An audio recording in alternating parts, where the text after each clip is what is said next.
వాలంటీర్లకు సంబంధించి 2,60,60,000 మంది వాలంటీర్లను జగన్మోహన్ రెడ్డి గారి ప్రభుత్వం ఎంప్లాయ్ చేస్తే వారందరికీ చంద్రబాబు గారు మేనిఫెస్టోలో కూడా చేశారు. ఎన్నికలప్పుడు హామీ ఇస్తూ మేనిఫెస్టోలో కూడా మీరెవరూ ఆందోళన చెందాల్సిన అవసరం లేదు, మీ ఉద్యోగాలు ఎక్కడికి పోవు, నేను భద్రత కల్పిస్తా, మీ శాలరీ కూడా 5,000 నుంచి 10,000కు చేస్తాను అని చంద్రబాబు గారు వాళ్లకు మేనిఫెస్టోలో సైతం పెట్టడం జరిగింది.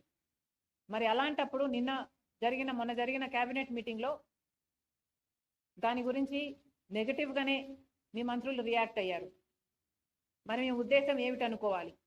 మీరిచ్చిన మేనిఫెస్టోలోనే మీరు వాగ్దానం చేసి కూడా మీరు నిలబెట్టుకోకపోతే మిమ్మల్ని ఎలా గౌరవించాలి? చంద్రబాబు గారు దీన్ని మళ్ళీ ఆలోచన చేయాలి, వాళ్ళందరికీ భద్రత కల్పించాలి అని కాంగ్రెస్ పార్టీ డిమాండ్ చేస్తుంది.